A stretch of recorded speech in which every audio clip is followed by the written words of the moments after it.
আসসালামু আলাইকুম। আবার হাজির হয়েছি আমি নতুন একটি এপিসোড নিয়ে আপনাদের সবার জন্য। কেমন আছেন সবাই? আশা করি ভালোই আছেন। শীতের সকালে ঘুম থেকে উঠতে উঠতে এমনিতেই অনেক দেরি হয়ে যায়, তার মধ্যে আবার পরিবারের সকলের জন্য নাস্তা রেডি করে সবাইকে নাস্তা দিয়ে নিজে খেয়ে আবার দুপুরে রান্না তৈরি করার জন্য লেগে পড়তে হয়। রান্নার কাজ গোছানোর আগে করতে হয় ঘর গোছানোর কাজ, আবার আমার ঘরের কাজের লোক এসে পড়ে রান্না করার সময় পার হয়ে যায়। এর জন্য খুব তাড়াতাড়ি সব কিছু গুছিয়ে নিতে হয়। এখন আমি আমার জন্য করবো একটু লোটা শুটকির ভুনা। এটা আমার খুবই ভালো লাগে। আমি নতুন আলু দিয়ে একটু করে নেব এটা।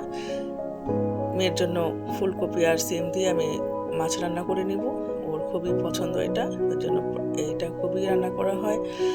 লোটা শুটকির ভুনাটা হয়ে গেলে বাচ্চাদের জন্য আমি করে নেব একটু সবজি ভাজি, ফুলকপি, নতুন আলু আর সিম ভাজি। আমার বাচ্চারা প্রায় প্রতিদিনই খায়, এর জন্য ওদের জন্য আমার সপ্তাহে 3-4 দিন করতেই হয়। ওরা এটা খুবই পছন্দ করে।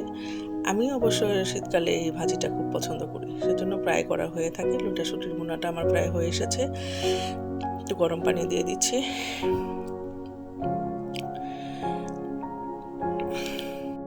আপনাদের মধ্যে কার কার এই শুটকিটা পছন্দ হয় আমাকে আপনারা কমেন্ট করে জানাবেন প্লিজ।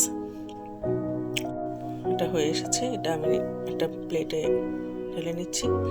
এখন একটু সবজিটা করে নেব, ভাজিটা। তরকারিটা হয়ে গেছে, একটু লবণ দিয়ে নিলাম। এই যে দেখুন, এই ভাজিটা আমার ঘরে সবাই পছন্দ করে, এটার কথাই এতক্ষণ বলছিলাম। তরকারি হয়ে গেছে, ভাজিটাও প্রায় হয়ে এসেছে। এটা করতে বেশি সময় লাগে না। এই তো দেখছেন ভাজিটা হয়ে গেছে।